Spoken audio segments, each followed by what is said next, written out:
Flagrante, a verdade na tela.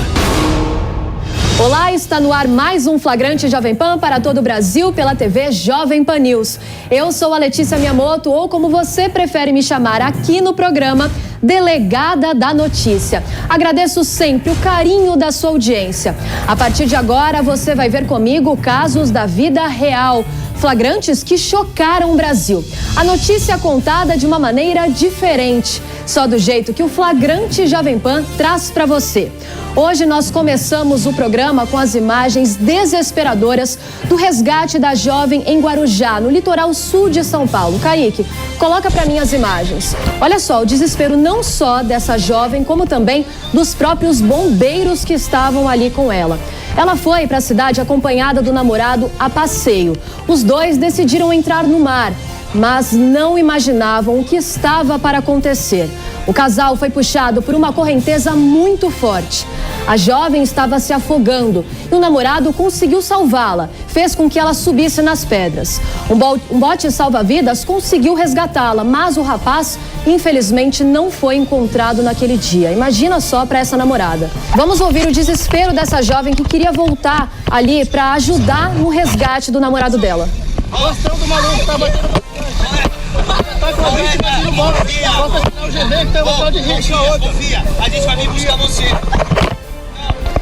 Que desespero. Claro, os bombeiros não deixaram ela ajudar nesse primeiro momento, disseram que iriam voltar ali no mar para ajudar a procurar por esse rapaz, enquanto ela esperava com outro bombeiro ali já do lado de fora. Daqui a pouco nós vamos falar mais desse caso, mas eu quero aproveitar para fazer um alerta para você que quer curtir esse calor que está fazendo em todo o país. Aproveite, claro, mas aproveite com responsabilidade para que a diversão não termine dessa forma que nós vimos aqui nas imagens, tão triste e traumática. O mar não está para brincadeira. Vamos agora acionar os nossos repórteres espalhados pelo país. Kaique, sem enrolação, olha só que tela bonita do nosso timaço de repórteres espalhados aí pelo país. Eles trabalham duro para trazer a informação da melhor forma aqui pra gente e eu sei do que eu tô falando, viu? A partir de agora, eles trazem a informação aqui pra gente no Flagrante Jovem Pan. Vamos direto para São Paulo com a repórter Beatriz Manfredini. Ela traz informações da onda de calor que aumenta o índice de afogamentos nas praias de todo o país. Repórter Beatriz Manfredini, a sua manchete. Bem-vinda, Bia. Letícia, o meu destaque é que nessa semana o Corpo de Bombeiros encontrou o corpo de um jovem que foi levado pelo mar em Guarujá, aqui no litoral de São Paulo. Aliás, a corporação alerta que nesses tempos de maior calor em que estamos vivendo, as pessoas vão aproveitar mais a praia e o risco de afogamentos também aumenta. Eu trago também um dado preocupante. A cada 1h30, um brasileiro morre afogado no país. Para falar mais sobre esses casos e sobre esses dados, eu volto daqui a pouquinho, Letícia, no Flagrante Jovem Pan. Obrigada, Bia. Conto com a sua participação. Agora vamos para o Rio de Janeiro com o Rodrigo Viga e o caso da morte da menina Heloísa. É você, Viga.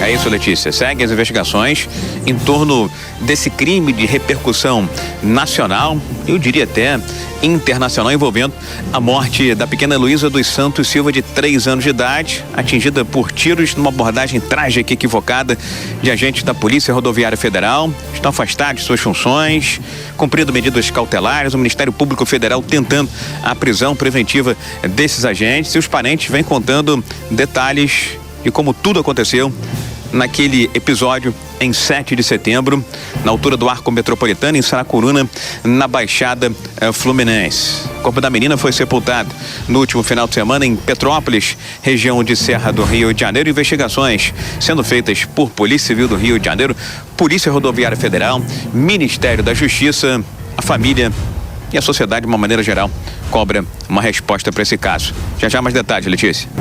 Que dor esse caso. Obrigada, Viga. Continuamos na região sudeste. Agora vamos com o estado de Minas Gerais. Quem vem de lá é a repórter Priscila Matos. Que história doida é essa, Priscila? Olá, Letícia. É um prazer estar com você aqui no Flagrante Jovem Pan. E eu trago o caso de uma briga entre vizinhos que terminou com um homem com uma flecha cravada nas costas. Parece mentira, né, Letícia? Mas esse caso realmente aconteceu e daqui a pouco eu trago os detalhes aqui no Flagrante Jovem Pan. No mínimo inovador, né? Chegou a vez agora da capital federal com ela, Janaína Camelo. Seu destaque de hoje, Janaína.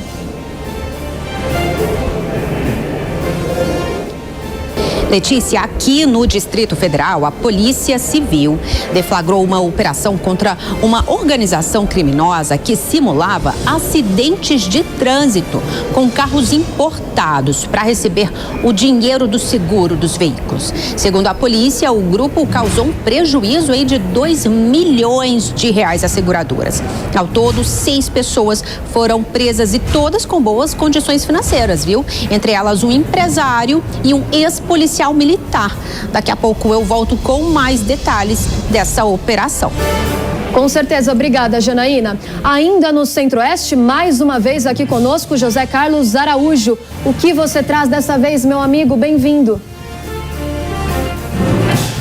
Olá, Letícia. Exatamente. Essa semana a Polícia Civil prendeu um casal envolvido em roubos de fazendas aqui no estado de Mato Grosso, mais exatamente na região norte. Essa quadrilha age com requintes de crueldade, muita violência e sempre fortemente armadas. De acordo com informações da própria polícia, eles praticaram pelo menos 3 roubos só no mês de setembro, nos dias 8, 11 e 16 desse mês. Sobre esta ação desses criminosos e a intervenção da polícia de Mato Grosso, eu volto daqui a pouco no Flagrante Jovem Pan para contar toda a história. Obrigada, conto com a sua participação, José Carlos. Vamos subir no mapa direto para o Nordeste. Da Bahia, repórter Flávio Lima, seu destaque, Flávio. Durante uma operação das forças de segurança aqui na Bahia, um agente da Polícia Federal acabou sendo morto. 2 outros agentes terminaram feridos. As coisas andaram bastante quentes por aqui. E eu volto daqui a pouco trazendo os detalhes para você, Letícia, e para quem está acompanhando o Flagrante. Muito obrigada, Flávio. Girando os nossos repórteres, vamos agora lá para outra ponta do mapa, de Santa Catarina, Fernando Gonçalves. A sua manchete, Fernando? Oi, Letícia, tudo bem? Então, aqui em Joinville, depois de registrar mais uma ocorrência por importunação sexual dentro do coletivo, o município agora quer instalar um botão do pânico para mulheres que passarem por situações como essa dentro dos ônibus. Esse caso, inclusive, teve uma repercussão muito grande nas redes sociais, porque a cena foi filmada por uma passageira. Daqui a pouquinho eu volto aqui para te contar todos os detalhes desta ocorrência. Parece sempre a mesma história, né? Obrigada, Fernando. Ainda no sul, lá do Paraná, vem você agora, Tiago Amaral, seu destaque. Olá, Letícia. A manchete que eu trago nesta semana é da situação de uma queda de uma aeronave monomotor que aconteceu em uma cidade chamada Cerro Azul, região metropolitana da capital Curitiba. A aeronave, ela era aqui de um empresário do município de União da Vitória, no sul do Paraná, e infelizmente acabou caindo durante um trabalho de foto aérea, e daqui a pouquinho eu trago os detalhes sobre essa fatalidade que ocorreu nesta semana no Paraná. Obrigada, Fernando. Combinado. Agora, antes de voltar para os nossos assuntos, vou cumprimentar o meu amigo, o delegado Palumbo. Tudo bem, Palumbo? Tudo bem, tudo ótimo. Sempre uma honra participar do programa Flagrante ao lado da delegada da notícia. Sempre aqui com a gente, ajudando a esclarecer os casos policiais, né, Palumbo? Isso aí. Nós vamos voltar com a Beatriz Manfredini para falar desses jovens que desapareceram no mar do litoral sul de São Paulo na semana passada. O Corpo de Bombeiros realizou buscas durante os últimos dias. O corpo de um jovem de 18 anos foi encontrado sem vida. Histórias tristes e que poderiam ser evitadas, né, Bia?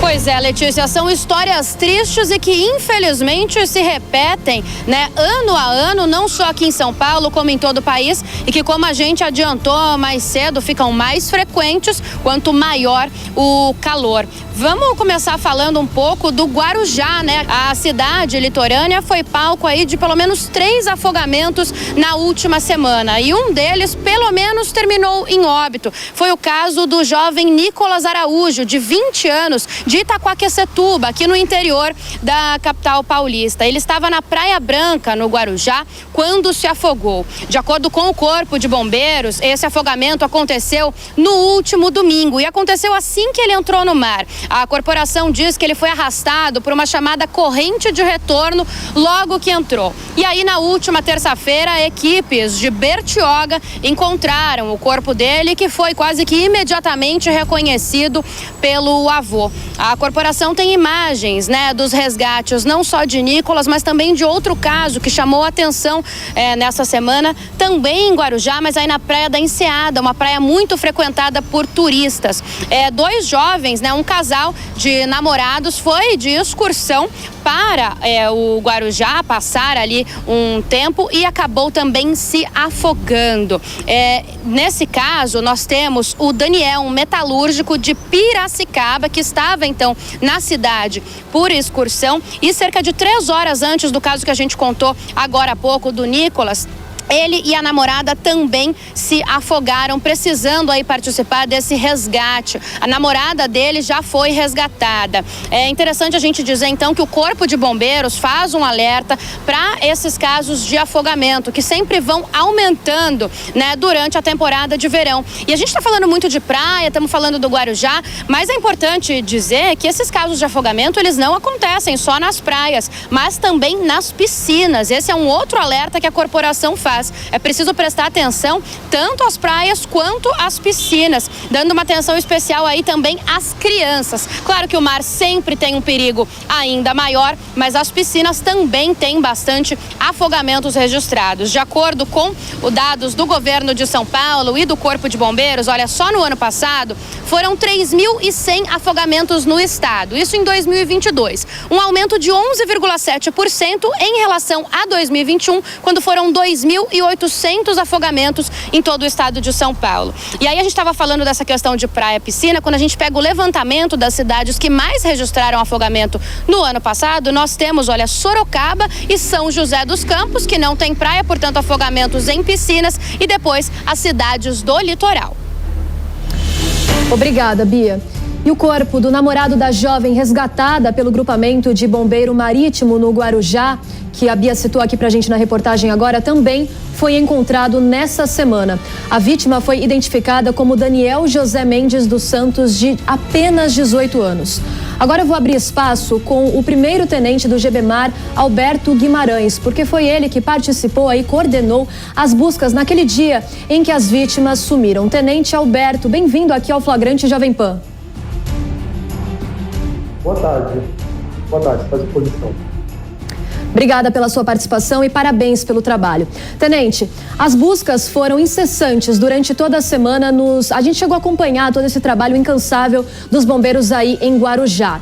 Agora, olha só, esses corpos foram encontrados distante dos locais de onde desapareceram, porque a gente acabou de acompanhar aqui na reportagem que a jovem que tinha sido resgatada pelos bombeiros enquanto ela se perdeu ali do namorado, em alto mar, ela ficou desesperada para tentar encontrá-lo. A esperança é que ele estivesse no mesmo lugar, mas isso é difícil de acontecer. Os locais eram bastante distintos, Tenente? Boa tarde, mais uma vez, boa tarde. Os corpos foram encontrados em locais relativamente próximos, então onde aconteceram o afogamento. Em 2 casos, tanto no caso da Praia Branca quanto no caso da Enseada, os corpos foram encontrados praticamente no mesmo local. Tenente, aqui com a gente no estúdio, o delegado Palumbo. Delegado, com você. Tenente, prazer ter o senhor aqui conosco, é sempre uma grande honra, sou fã do Corpo de Bombeiros. Eu queria que o senhor desse algumas dicas para quem está nos ouvindo, os telespectadores, dicas de segurança, porque o mar é perigoso, Algumas pessoas insistem em ir contra as leis da natureza, Tenente. Prazer é meu conversar com o senhor. É muito importante quando as pessoas vêm ao litoral, vêm à praia para aproveitar o final de semana, as pessoas procurem saber quais os riscos que tem em determinada praia. A dica que a gente dá é que ele procure praias que estejam guarnecidas pelo Corpo de Bombeiros. Existem praias em São Paulo que não são guarnecidas, por ser praias de difícil acesso e coisas dessa maneira. Então procure praias que sejam guarnecidas e converse com o guarda-vidas no local em que você está com a sua família. Pergunte para o guarda-vidas quais são os riscos qual o melhor local para banho de mar, até onde ele pode ir, quais os procedimentos com criança, quais os cuidados que devemos ter com as crianças, principalmente, né, com os mais velhos, dicas dessa maneira. Então, procure praias que tenham a presença de guarda-vidas e converse com os guarda-vidas. Peça dicas de segurança, né? E as dicas que a gente passa, né, público em geral, não abuse, né? Não abuse. O nosso lema lá que está escrito nos nossos materiais é água no umbigo, sinal de perigo. Né? Então, se a água chegou no seu umbigo, dê um passo para trás. Tenente, muito obrigada pela sua participação aqui no Flagrante Jovem Pan e mais uma vez, parabéns pelo seu trabalho. Obrigada aí pelas suas dicas. Nós que agradecemos. Obrigado. Boa tarde. Nós vamos voltar agora ao caso da Heloísa, a menina de 3 anos que foi morta durante a abordagem da Polícia Rodoviária Federal. As investigações continuam. Amigos, familiares e a população em geral querem justiça, o que é o mínimo em meio a tanta dor aí deste caso. O Viga traz as atualizações dessa história lamentável. É isso, Letícia. Um caso trágico, uma abordagem equivocada, de repercussão nacional, por que não dizer internacional. É o caso da menina Heloísa dos Santos Silva, aquela que foi baleada na cabeça e nas costas durante uma abordagem de agente da Polícia Rodoviária Federal no feriado de 7 de setembro em Saracuruna, perto do Arco Metropolitano, que fica na Baixada Fluminense. As investigações da própria PRF já encontraram contradições no depoimento dos agentes da Polícia Rodoviária Federal e mostram que a viatura utilizada na abordagem ao carro onde estava a menina Heloísa dos Santos Silva, essa viatura não tinha qualquer marca de tiro ou de bala. O agente, que efetuou pelo menos 3 disparos, até isso está sendo investigado. O MPF acha que foram mais tiros disparados contra o veículo dirigido pelo pai da pequena Heloísa. Não tinha nenhuma marca de projétil, como eu disse, mas no depoimento, o autor dos disparos, o agente da PRF, chegou a dizer que atirou depois que ouviu um barulho de tiro, uma espécie de estampido. Mas, segundo a PRF, a viatura não tinha nenhuma marca de tiro, o que, de certa forma, é mais uma contradição, dentre várias, nos depoimentos já prestados pelos agentes da Polícia Rodoviária Federal. Os parentes da Heloísa dizem que foram verbalmente agredidos, que foram intimidados, que no momento, lá em Saracuruna, onde tudo aconteceu, um dos agentes, aparentemente nervoso, fora de si, chegou a mandar que um familiar calasse a boca, teve toda aquela presença não justificável, segundo os especialistas de agente da PRF, no hospital onde a Heloísa estava internada antes de morrer. Até o último final de semana, quase 30 agentes estiveram no hospital em Duque de Caxias, na Baixada Fluminense. Os 3 agentes estão afastados de suas funções, sendo investigados pela Corregedoria, pela Polícia Federal, pela Polícia aqui do Rio de Janeiro. Tem de cumprir medidas cautelares, estão utilizando tornozeleira eletrônica, entre outras questões. O Ministério Público Federal continua insistindo pela prisão preventiva dos 3 agentes.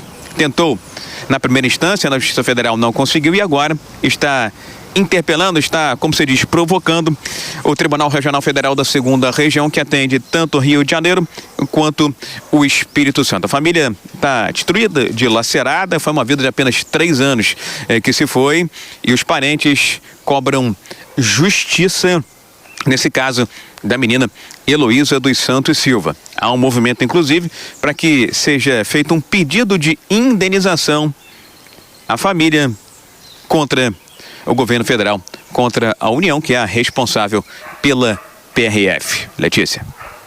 É o mínimo, né, Viga? Depois de tanta dor dessa família, agora o mínimo é ter justiça. Obrigada pelas suas informações e bom trabalho por aí. Kaique, tem as imagens novamente dessa menina pra gente ver?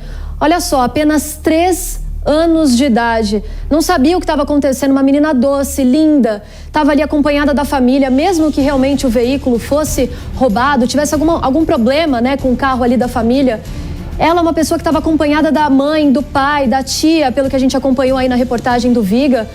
E imagina a dor dessa família que não pôde fazer nada para ajudar a garota. Uma postagem aí foi feita pela mãe dessa menina nas redes sociais, que chegou a lamentar não poder ajudar a menina não poder ter feito nada para salvar a filha. Imagina você ver a sua filha baleada em uma situação sem você entender nada. E o mais questionável nesse caso, que o Rodrigo Viga trouxe detalhes aqui na excelente reportagem pra gente, é que durante a abordagem a essa família, eles passaram ali em frente a um posto da Polícia Rodoviária.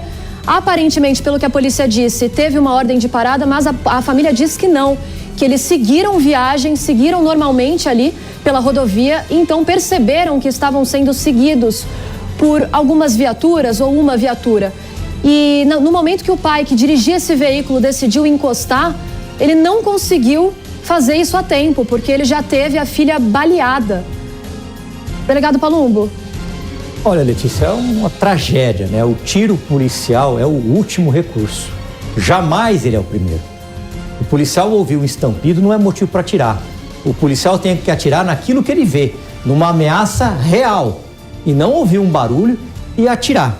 E muitas vezes um condutor de veículo, por causa do som do veículo, por causa da conversa, não escuta a sirene. Também não é motivo para atirar. Esse policial com certeza vai ser demitido, vai a tribunal do júri, muito provavelmente, porque ao que parece aí, pelo menos vendo nessas imagens pela reportagem, não há desculpa para você efetuar um disparo porque você ouviu um estampido. Isso não é desculpa. Eu trabalhei na rua, eu sei como é que funciona a rua. De 20 anos como policial, 18 foi trabalhando nas ruas, em grupos de operações especiais. E ouvir um barulho não é motivo para você atirar. Olha o que aconteceu. Uma criança, uma família enlutada, destruída, e os pais provavelmente nunca mais vão se recuperar da perda desta pequena criança. Letícia, com você. Palumbo, tem muito que esclarecer nessa história, né? Porque as versões, elas são completamente desencontradas, né? Digamos assim, a família diz uma coisa completamente diferente da versão dos policiais. E como você disse, mesmo que realmente eles não tivessem obedecido ali ao sinal de parada, não seria a conduta, em um primeiro momento, os policiais atirarem? Como que funciona isso? Exatamente, né? O policial, principalmente os mais novos, são afoitos, né? Então, cabe ali quem está no comando da viatura sempre orientar, olha, não é assim que se faz, não é assim que se procede, a ouvir um barulho não é motivo para atirar, né? Então ali houve uma sequência de erros, né? Não tinha arma, não tinha nada, ou uma criança, uma família, né? É absurdo isso que aconteceu, né? É absurdo. Nada vai trazer de volta, em dinheiro nenhum, indenização nenhuma vai trazer de volta essa vida dessa criança que se foi. E a família completamente destruída. Outra questão, né, Palumbo? O policial foi até o hospital enquanto a menina ali estava sendo atendida pelos médicos, que chama atenção também esse comportamento. Não, Letícia, nesse caso aí é perfeitamente natural, né? Porque muitas vezes os superiores são acionados, eles querem saber o que aconteceu.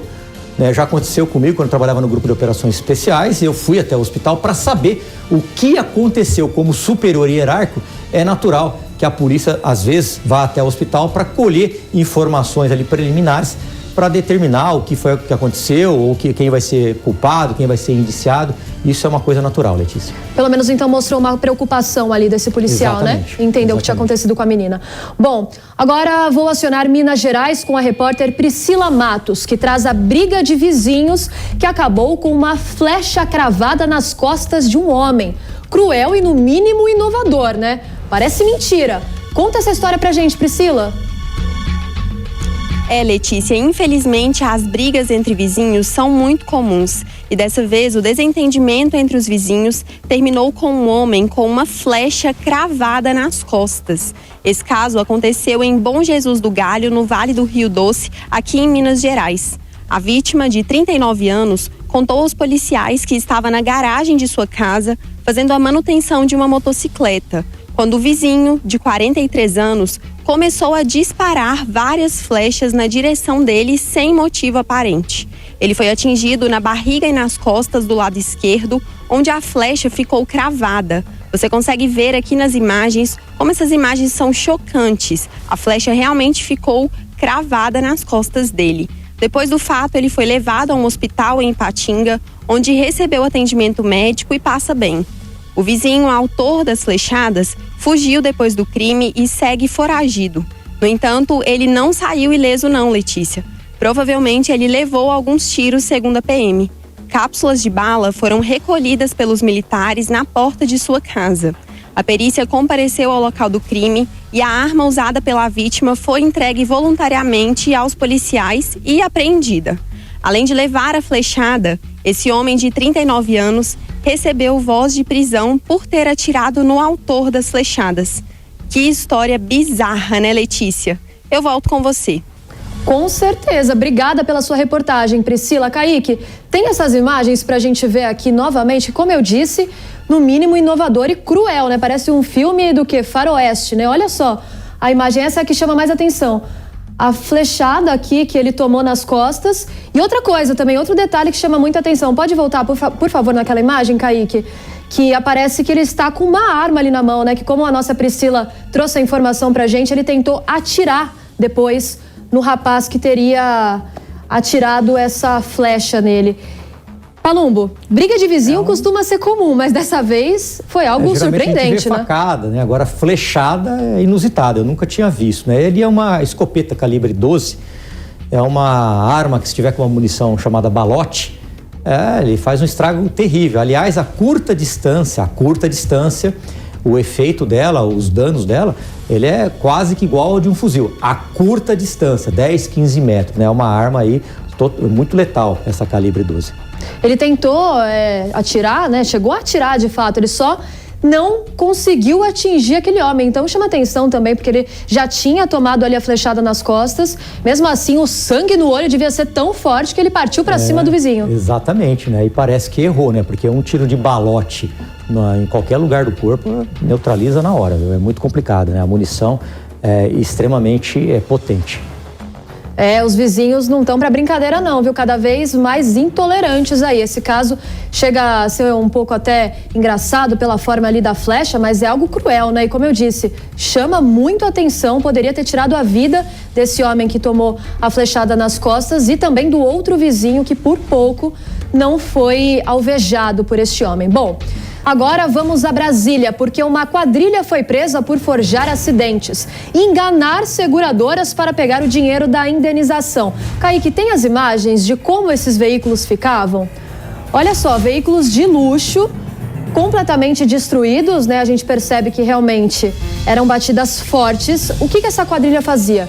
Eles compravam esses carros, né? Aparentemente, é uma história que se repete. A gente já sabe como funciona isso de tempos.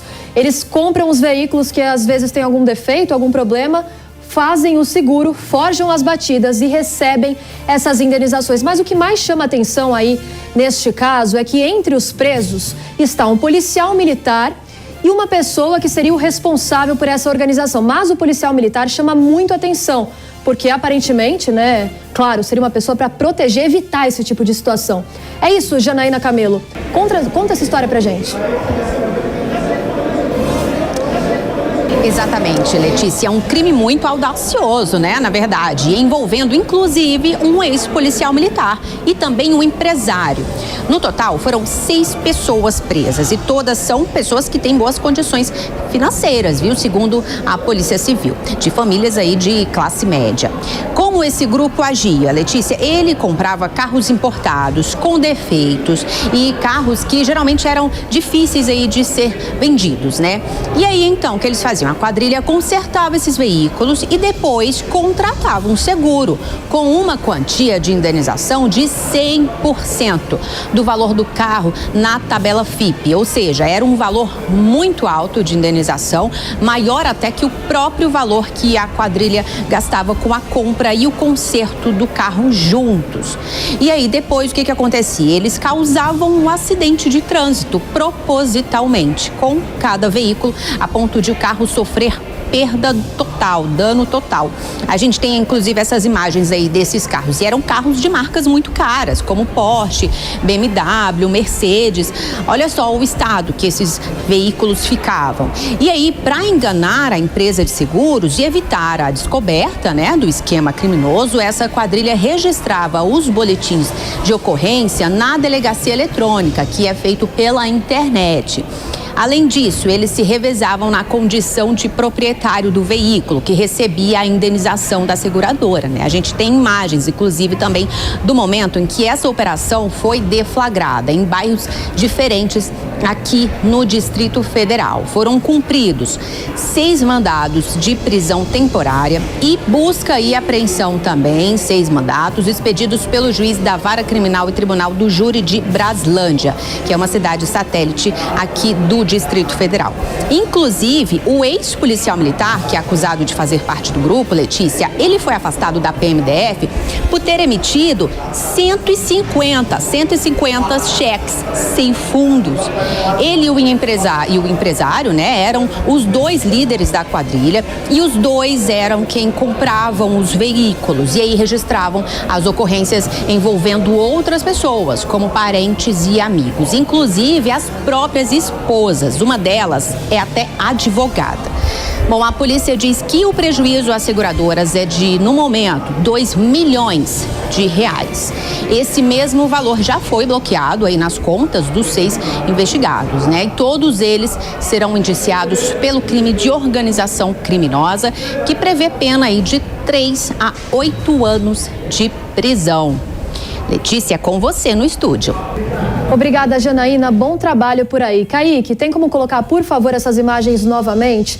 São diversos veículos, né? Como ela disse, cerca de 2 milhões de reais envolvidos aí em crimes relacionados a essa ação que eles faziam, enganando essas seguradoras. Olha só, carros de luxo, muitos deles de luxo. Palumbo, essa questão de colocar cada veículo em um nome de uma pessoa é justamente para despistar a polícia, pessoas inteligentes. Letícia, na verdade, estelionatário burro, né? Porque colocaram no nome de parentes, né? O que chama a atenção da polícia, né? Recorrente nisso, ainda um policial militar envolvido no meio disso, lamentável quando a gente vê um agente de segurança pública envolvido em atividades criminosas como isso, né? Acaba sujando uma corporação íntegra.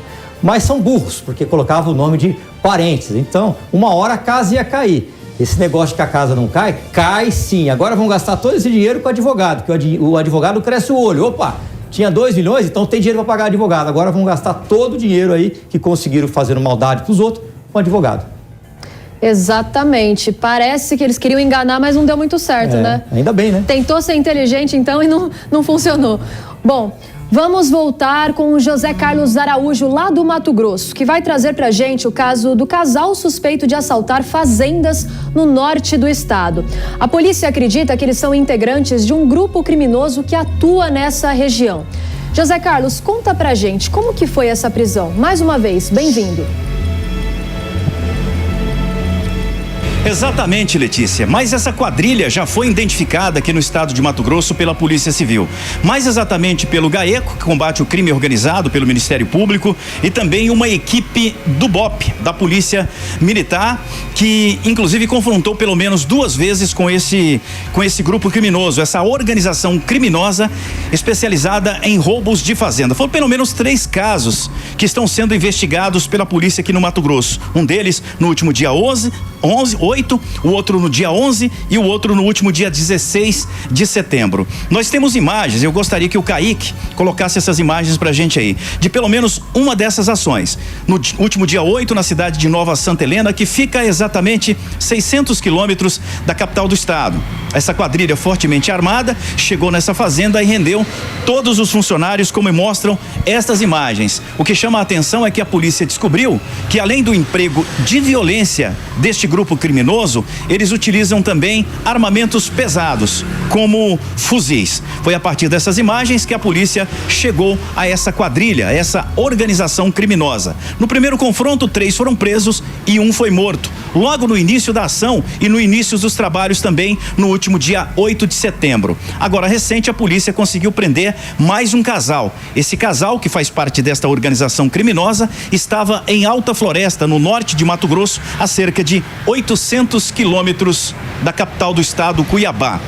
Comandante desta operação do BOPE gravou um vídeo logo assim que conseguiu fazer a prisão deste casal, bem como também de um grande armamento que era utilizado por essa quadrilha. Entre o armamento está coletes balísticos usado por esta quadrilha durante essas ações contra essas fazendas aqui em Mato Grosso. Vamos conferir no vídeo.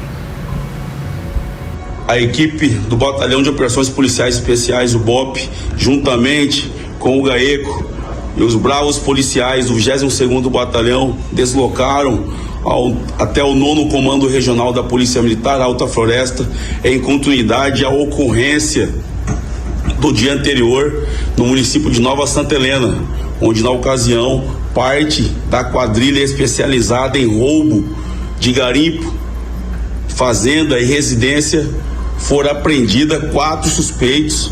Consigo traziam várias apetrechos, roupas camufladas utilizadas na prática dos roubos, bem como uma arma de fogo tipo pistola e uma arma de fogo calibre 38, um revólver calibre 38 e 10 munições do referido calibre. Uma mochila camuflada contendo vários utensílios que os suspeitos levavam para ficar escondido por um determinado tempo, meio à mata, após os roubos a garimpo e a fazenda da região. Tá, e essas são as imagens de todo o armamento que foi apreendido pela polícia, roupas, coletes balísticos e outros itens utilizados por esta quadrilha. Não está descartada a possibilidade de que esse bando criminoso seja o mesmo bando do cangaço, que são especialistas em roubos a agências bancárias em todo o Brasil. Tanto o BOPE como o GAECO e a Polícia Civil seguem as investigações para identificar outros integrantes desta quadrilha, bem como também prendê-los a qualquer momento aqui em Mato Grosso. De Mato Grosso, José Carlos Araújo para o Flagrante Jovem Pan. Obrigada, José Carlos. Kaique, coloca por favor essas imagens novamente ali no momento em que eles abordam vítimas em uma área rural. Olha, eles chegam disfarçados e, como a gente acompanhou na reportagem, com armas especiais. Eles estavam realmente muito preparados para essa ação. Palumbo, nem na área rural agora as pessoas têm paz mais. Exatamente. Infelizmente, lamentavelmente, nem na área rural as pessoas têm sossego, né? Mas parece que não quiseram trocar tiro com o BOPE, não, né? Um grupo de elite da Polícia Militar. Parabéns para esses policiais, bem armados ali, eu pude ver ali. São fuzis 762, bem armados, e acho que essa quadrilha aí não quis trocar tiro com eles não, porque ia ficar ruim para eles. Ia ficar pequeno, como a gente costuma dizer na gíria policial, Letícia. Exatamente, e que bom que eles foram presos, né? Agora vão parar de colocar o terror ali contra essas vítimas. Vamos agora a Salvador, com a morte do policial federal durante a ação contra a organização criminosa no estado. Uma operação integrada das polícias civil, militar e federal foi deflagrada para localizar os responsáveis pela morte deste agente. Repórter Flávio Lima traz as atualizações deste caso. Flávio. Exatamente, Letícia. Como você bem disse, um policial federal e elementos suspeitos morreram durante uma operação conjunta das Forças de Segurança aqui da Bahia durante essa semana em Salvador. Na mesma ação, outros 2 agentes ficaram feridos. O policial federal morto a tiros foi Lucas Monteiro Caribé. Ele foi atingido pelos disparos numa região de mata fechada no bairro de Valéria. Ele deu entrada no Hospital Geral do Estado, mas não resistiu. Por conta da morte do agente, em nota, a Polícia Federal lamentou o ocorrido, prestou condolências aos familiares e amigos e decretou luto oficial de 3 dias.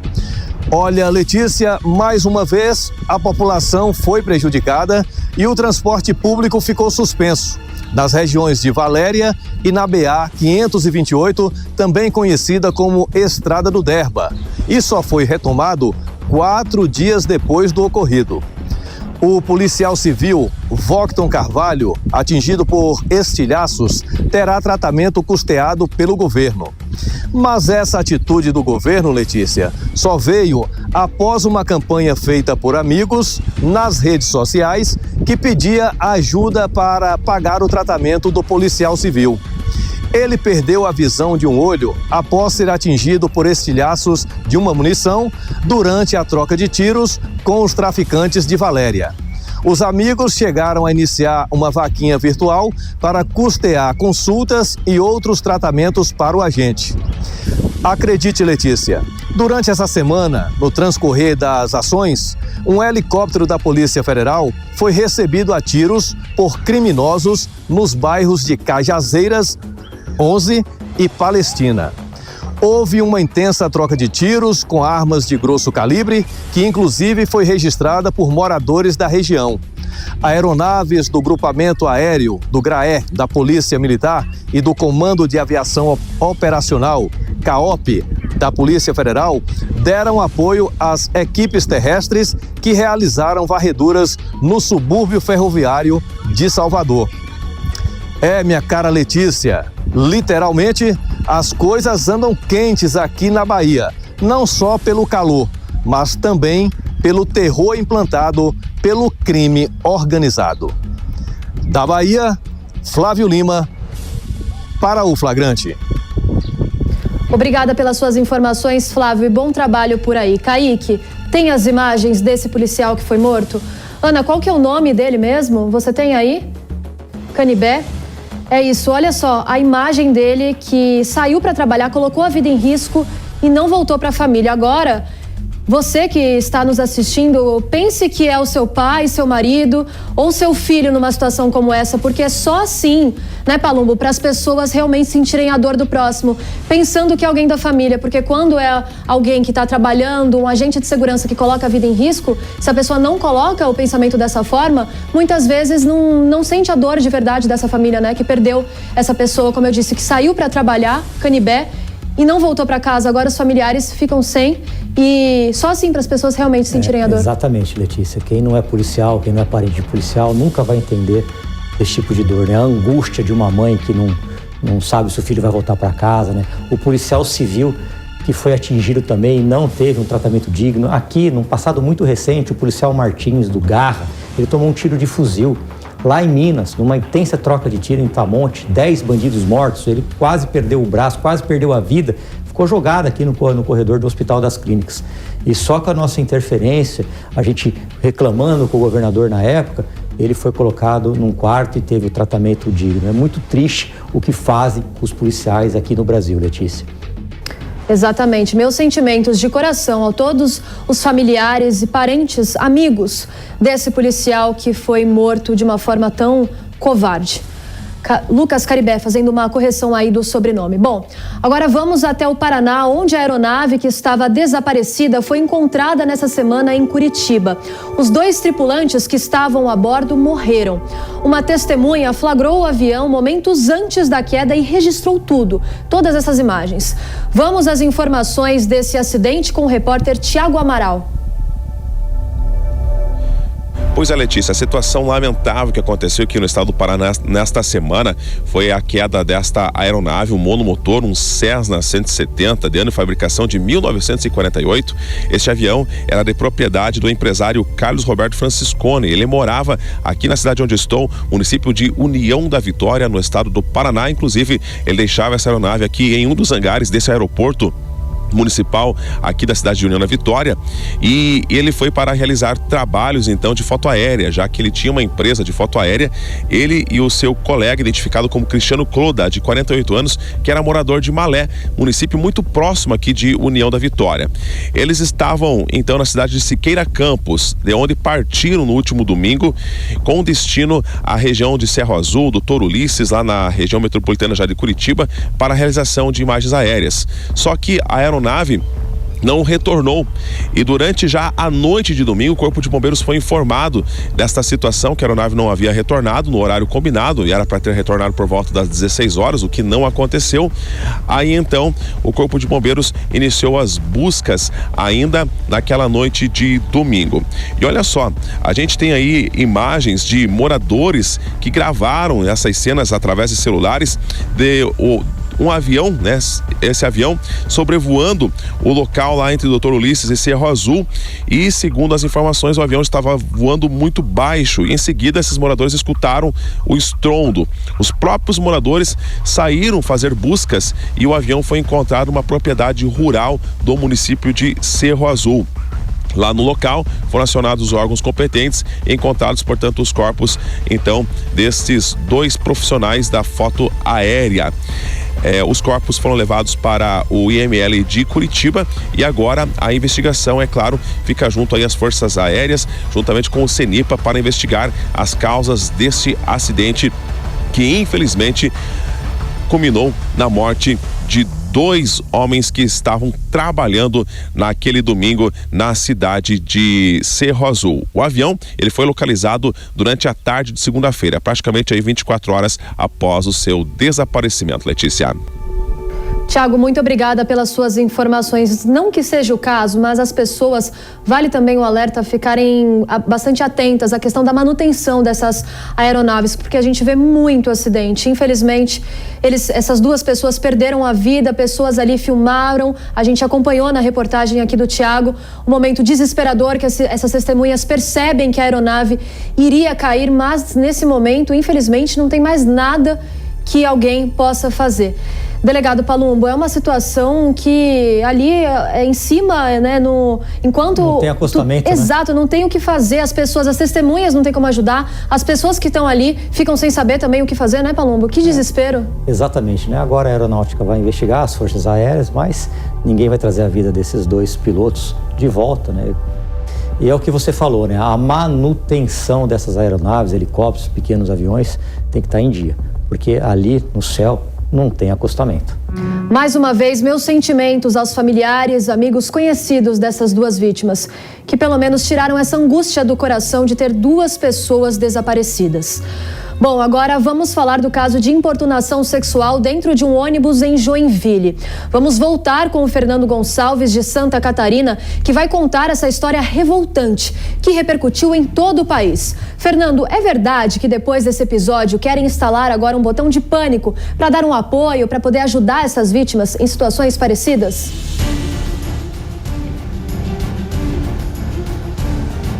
É isso, Letícia. Tramita aqui na Câmara de Vereadores de Joinville uma proposta do vereador Adilson Girardi para a instalação de um botão do pânico dentro dos coletivos urbanos aqui no município. Esse dispositivo serviria para dar apoio, então, às vítimas de importunação sexual. Quando apertado, notificaria a Polícia Militar ou a Guarda Municipal em tempo real. Esse item deve ser colocado como uma sugestão na nova licitação do transporte coletivo que deve sair no ano que vem. A ideia do uso do botão do pânico se deu após um homem de 55 anos ter sido preso em flagrante por se masturbar e assediar mulheres dentro do ônibus aqui em Joinville. Os passageiros denunciaram o caso ao motorista, que parou o ônibus e chamou a polícia então. O homem deve responder por crime de importunação sexual. Após a audiência de custódia, o homem então recebeu liberdade provisória e está proibido de se aproximar da vítima. Que coisa, hein? De Joinville, Fernando Gonçalves. Fernando, muito obrigada pelas suas informações.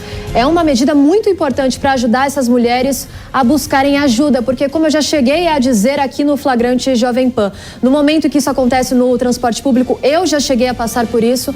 O mais importante é que as vítimas tenham uma forma de pedir ajuda, né? Para esse homem, esse agressor, seja identificado de uma forma mais rápida, de uma forma mais eficaz.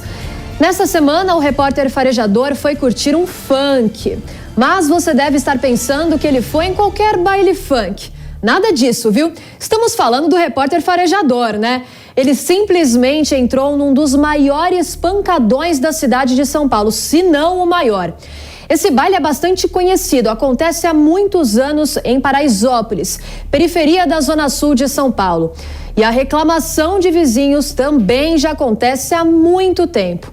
Qual é a reclamação desses moradores, farejador? O que você foi fazer no funk da 17? Corajoso você, viu? Tudo de bom pra você, delegado, para o pessoal de casa. Realmente lá é bem complicado, o delegado sabe, né? A gente teve vários episódios ali de inclusive 9 mortos numa situação de correria e pisoteamento. Mas o grande problema ali, não só para os moradores da região, do Morumbi, ali Vila Andrade, mas também para os moradores da favela do Paraisópolis, que são trabalhadores. Agora, o barulho é ensurdecedor, sem contar o tráfico de drogas, né? Então vamos ver imagens exclusivas. O que acontece dentro do mais famoso baile funk de São Paulo. Pode rodar. Reportagem do repórter Farejador. Paraisópolis é um bairro favelizado, localizado na zona sul da cidade de São Paulo e pertencente ao distrito de Vila Andrade. É derivado de loteamento da Paraisópolis e de sua população com mais de 100 mil habitantes. 21 mil domicílios numa área de 10 quilômetros quadrados. O bairro pode ser considerado uma cidade. Muitos comércios, lojas, grandes magazines, atendimento médico gratuito e diversão. Muita diversão. Sim, muita diversão e muito barulho. Este vem do mais famoso baile funk de São Paulo e recebendo jovens do Brasil todo. O funk da 17. Moradores de até 2 quilômetros de distância não aguentam mais o barulho. De quinta a domingo, o baile acaba por volta das 11 horas da manhã. Então fomos até lá. Madrugada de sábado, todo cuidado é pouco. As motos dão o ritmo da diversão. É hora do funk, mas também do tráfico. Neste momento, o perigo é grande. Não pelo pessoal do funk, mas pelo pessoal das motos cuidando do tráfego. São os aviõezinhos. Do carro parado, eu gravo eles e logo sigo pela rua sentido ao ponto mais forte da 17. Então, com o celular escondido, paro num bar, compro uma bebida e gravo o movimento. Usei um disfarce, foi necessário, o barulho é ensurdecedor, mas a rapaziada se diverte. Meninas bonitas, carrões e os carros de som. Algo fora do normal. Tanto que a minha microcâmera oscila até nas cores e o áudio estoura. Deixamos claro que os moradores da comunidade do Paraisópolis sofrem do mesmo jeito, uma vez que 99% são trabalhadores, levantam cedo, assim como os moradores da região no Morumbi, principalmente dos prédios próximos à Avenida Giovanni Gronchi. Este morador conta um pouco mais do que passa há muitos anos. Nós somos atormentados por música alta, cada vez mais alta, tirando o nosso sossego nos fins de semana. Trabalhamos a semana inteira, gostaríamos de descansar. Quando nós estamos viajando, não conseguimos dormir. Motos andando pela Giovanni Gronchi em grupo para fazer pequenos furtos.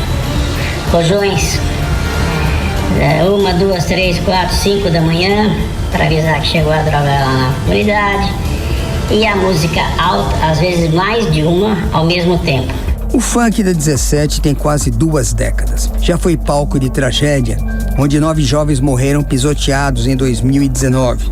Em tempos bons, sem a presença da polícia militar fazendo seu trabalho, chega a ter milhares de pessoas, até 30 mil pessoas. Com elas, muita bebida, drogas e sexo a céu aberto. Deixo a 17 com a certeza da diversão com o perigo. Muito perigo. Repórter Farejador para o programa Flagrante.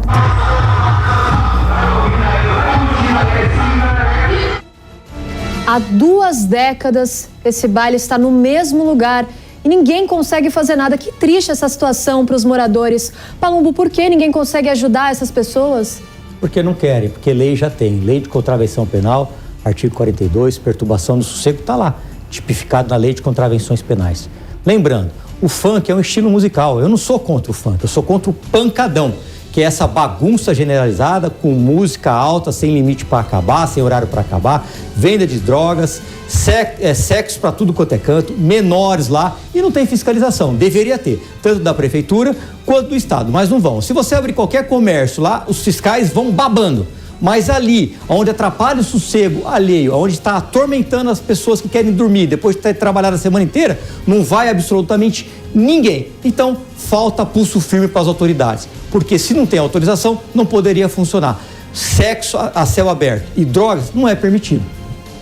E dessa vez, farejador, a prefeitura chegou a se manifestar em relação a esse caso, a esse assunto? Nesse caso, inclusive, Letícia e doutor, eu falei com a SSP, né, que é responsável. Eles me pediram as imagens, né, e naturalmente também vão tomar as providências, né.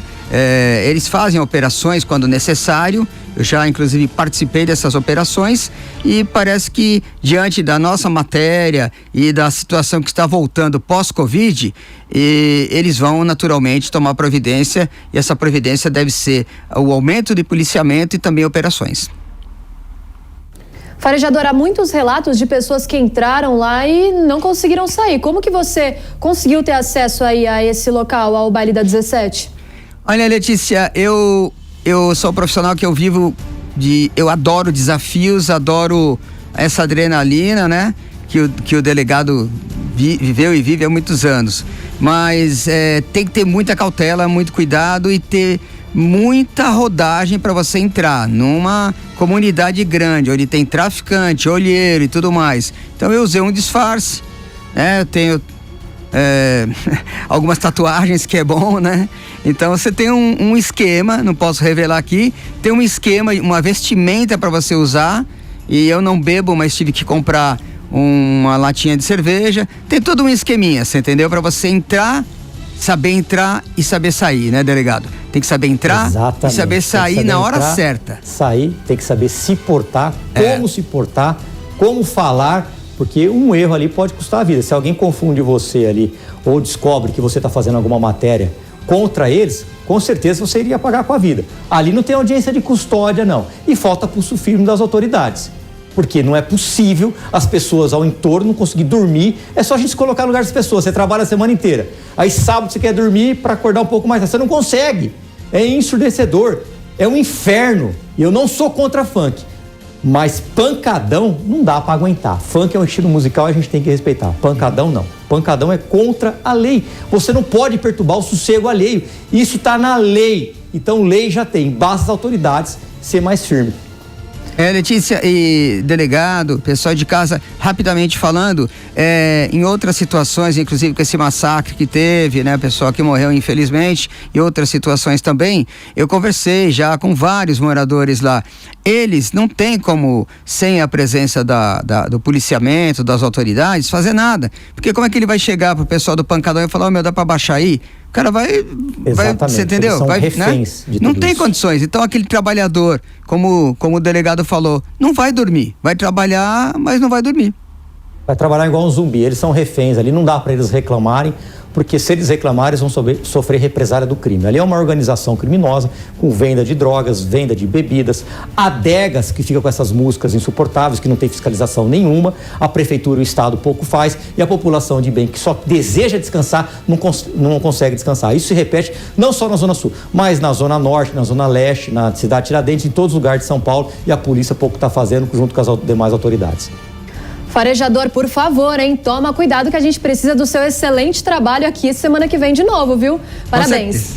Muito obrigado, um grande abraço a todos e semana que vem vamos trazer mais denúncias, mais trabalhos. Bom, agora você vai ver imagens de um salvamento que aconteceu na Paraíba. Um bebê de 2 meses se engasgou com espuma de shampoo enquanto tomava banho em João Pessoa. Ele foi salvo graças à ação rápida de policiais militares. Já engasgado e com dificuldade de respirar, o bebê foi levado para um posto policial. Policiais que estavam de plantão ali neste local realizaram manobras para reanimá-lo e então ele voltou a respirar aos poucos. Roda as imagens para mim, Kaique, por favor.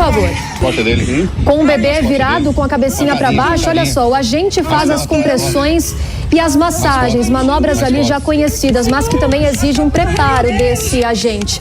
Aos poucos, eles percebem que a criança recupera os sentidos.